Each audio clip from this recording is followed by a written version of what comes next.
welcome into the 8:05 post show, wrapping up an exciting day of finishing the men's elimination round, or opening round and the elimination round at the Hurley Pro Sunset Beach. You are taking a live look at the beautiful reef, which provided some great waves today. AJ McCord alongside Megan Abubo and Peter Mel. So Meg, give us just your initial thoughts on today. Yeah, today was a challenging day to surf, but a lot of great waves ridden.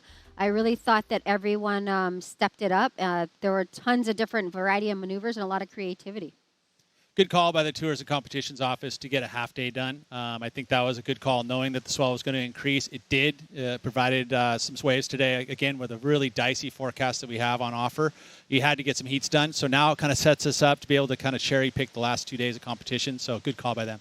And it was so fun just to see what each surfer did with the conditions that we had, because we saw everything from really long rights to lefts to some airs. Yeah. I mean, everyone was doing a really good job applying their style of surfing to some really variable conditions, Pete. I would agree. I mean, when we looked at it this morning, it was like, I mean, I saw a couple lefts. I was like, I wonder if we're going to see an actual score come out of a left. And sure enough, we did. I mean, Iago Dora put up one of the highest heat totals of the day, and it was by going left twice, I think. So one of his scores was a right, but ultimately he went twice, and both the scores would have been if he had pulled off that big error that he had. But exciting stuff. Yeah, it was beach break type of conditions. That's what everyone kind of had that mentality. It's not typical sunset. Go out there and have your eyes and wide. Just don't treat it like a normal sunset. And the elimination round is always going to provide some excitement. The intensity ramps up. No heat more so than the one that we are about to show you between Rio Waida, Ezekiel Lau, and Leonardo Fiorante. So this heat started off Ezekiel Lau, the Hawaiian, doing a really strong start here, Meg. Yeah, Zeke looking super good in his heat today. As you can see, just so powerful, just really looking good at Sunset Beach. But, Sunset always brings together so many different elements out there. You're so far out in the ocean, you just never know what's going to happen, especially at the end of a heat. And that's what happened with Ezekiel Lau, an interference penalty right at the end. Judges deemed he paddled there, so he loses priority, gives it to Rio Waida. Ezekiel Lau still goes on the wave. Rio asking what happened. Zeke also confused. Leonardo Fioravanti telling me afterwards that from his perspective, they saw that Zeke had priority for quite some time after he did that paddle. That's what they were seeing in the water, a dejected Ezekiel Lau, because he knows that he was having such a great heat, ends up losing one of his wave scores. So Leonardo Fioravanti and Rio Waida moving on out of the elimination round of Heat 3 today, Pete. That was tough. It really was. I mean, and I think Zeke, the fact that it took so much time to actually have the disc change, I think that's really where Zeke's like, hey, man, how long does it take to actually decide if I paddle for the wave or not? So it's just unfortunate. I mean, in his eyes, he said, it took so long. I thought I was good. And then he just never got the information to, he didn't even look in before he took off in that wave, which basically the board had switched at that time. Just under review. I don't know how you solve a situation like that. And Megan, you were calling that heat. What, from your perspective, how did that all unfold? Yeah, it was so fast, the way that the priority actually flipped when they were going for the wave, that we weren't thinking too much of it. And then when the priority came up, we're already calling action. So definitely be good to the judges to be able to go in and kind of dissect, just not even just for that heat, but in the future. It's always good to learn from mistakes or anything that happens, so hopefully everybody can learn from that, move forward. Especially because, like I said, the elimination round, we know the intensity is already ramped up. We're already in the second CT event, I cannot believe it, of the 2023 season. So everyone is feeling that pressure. And someone who was really feeling the pressure today, Jack Robinson in the yellow leader jersey, going against Kai Lenny and Jackson Baker, who told Laura, I'm going to make sure I get 5 waves in 30 minutes. And Pete, he absolutely did that to avoid elimination today. He sure did. And you know what? I love the way that Jackson competes. I mean, he whether he's making mistakes and not getting through heats, he always has a very even keel. He competes with this smile on his face. He wants to learn from anything and his mistakes, but he also learns from his fortunes, which he did here. Jack looked really good, really. I mean, he didn't look like he was too stressed out. In the beginning of the heat, we start to dissect it, like, oh, gosh, is he going to be able to handle it? Sure enough, he did. No worries for him. And so good job also for Jackson to get through this round. No one wants to be in this round. It is a very tough tough round is stressful. Good sportsmanship there between Jackson Baker and Kai Lenny, who is eliminated from the Hurley Pro Sunset Beach. You see Jackson Baker moving on with the 9.77 along with Jack Robinson. Both of them avoiding elimination today.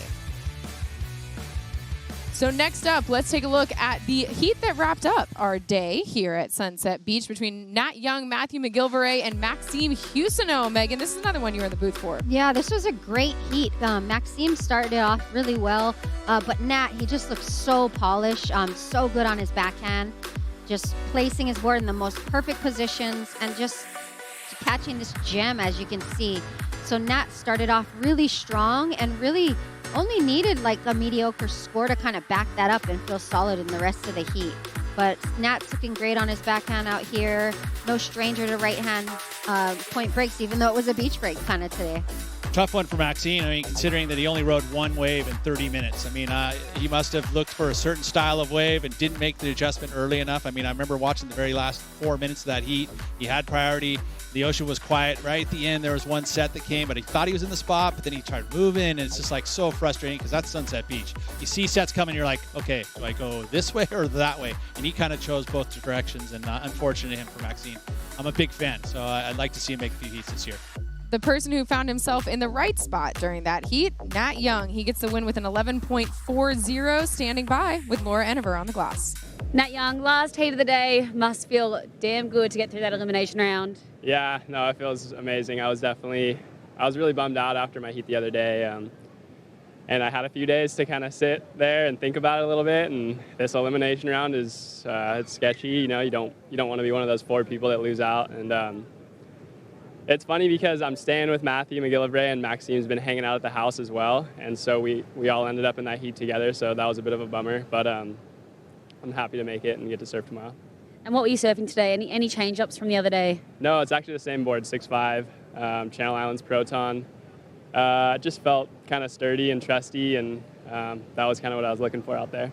And that 7.5, one of the biggest scores of the day, you just said that you knew that was your gem when you saw it. Yeah, it was clearly a good wave.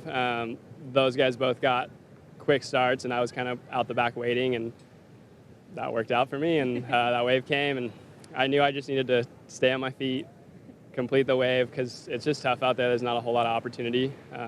So finish the wave, and probably a good chance of making the heat. Well, you really made the most of that. Rest up, and we'll see you into the next round. Thank you. Just some really solid surfing from Nat to finish the day. Pete, what did you like about the way he got that done? Oh, it's steady. I mean, that's what his forte is. He's so good on the backhand. He loves big waves. I mean, he comes from Santa Cruz, so he spends a lot of time here. He surfs these bigger waves very well, especially uneasy type of waves, which is kind of like Sunset Beach is sometimes. It's kind of funny that all 3 of those surfers are for Channel Islands, and they all been hanging out at the house, which is just literally 4 doors up. So, yeah, it's just interesting how all of a sudden that gravitation happens. The next thing you know, you're in a heat together. And Megan, for you, watching him sort of work his way through this heat, what impressed you about both Nat and Matthew McGillivray moving on? I just love the contrasting styles and how they both surfed really well in their own right. Nat, as Peter Mel was mentioning, he's very steady. And Matt McGillivray is just basically a smooth operator. He does it so unassumingly, and all of a sudden he puts together this great heat, you know. And he jumps off a cliff. Sing, but he's a base jumper, too, just so you know. The guy, he knows how to, so stress doesn't really equate. Not going really. out in the heat of sunset compared to going to jump off a cliff, you know, I think a little more stressful doing that. Some people might say opposite. Really? I mean, Matt might say the same. Surfing elimination round here at Sunset, that's a lot of pressure. It is his career, too. He's not a base jumper by career. Exactly. So speaking of careers, the folks over at Surfline making theirs by giving us the best forecast possible for the next few days. So, Pete, what are we looking at? Well, we're going to see this swell. I mean, and it's still plenty over our shoulder. It was supposed to decrease maybe through the afternoon and tonight and then into tomorrow. I mean, some people are saying it's going to be bigger. Some people are saying it's going to be smaller. My gut says we're probably going to see similar and just a little back off, but the conditions are going to be way cleaner. So ultimately, I think we're going to be running heats tomorrow. It'd be very tough if we wake up and don't see waves and don't run an event. But going back out into the weekend, we've got a lot of weather. We've got some rain. We got some stuff going on. So it's going to be a bit of a challenging finish. But I know that crew up over there will get it done. Absolutely. All right, so that's what we're looking at for for the next 4 days. Now we want to share a very special story with you. Rising Tides, a grassroots movement aimed at inspiring young competitors. And in this installment of Rising Tides, presented by Pura Vida, the WSL provided girls surf teams from 4 local high schools a day on the North Shore with their CT heroes.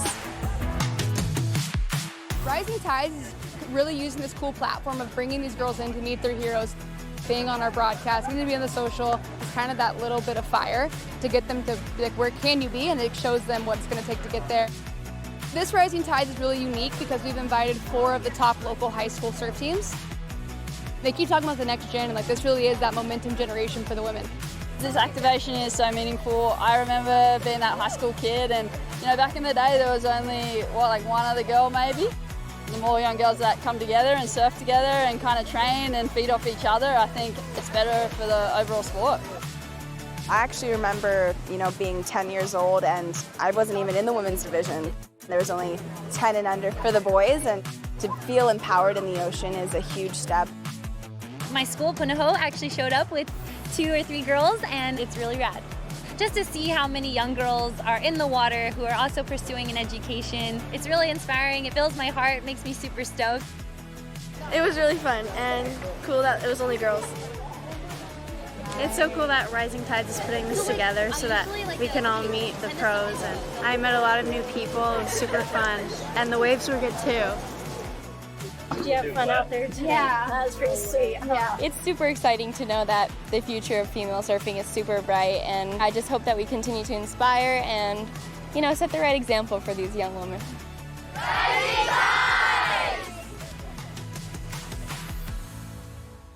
Megan, I cannot wipe the smile off my face watching those pieces every single time, because I remember when I was growing up going out in the water with my dad and being one of the only girls. It's just so cool to see everybody giving back, all these surfers, these CT surfers, inspiring the next generation. Oh, it's incredible. And Brisa said it when she was younger. There wasn't even a girls division. A lot of us were like that. So it's really great to see all the pros giving back and just really inspiring the next generation.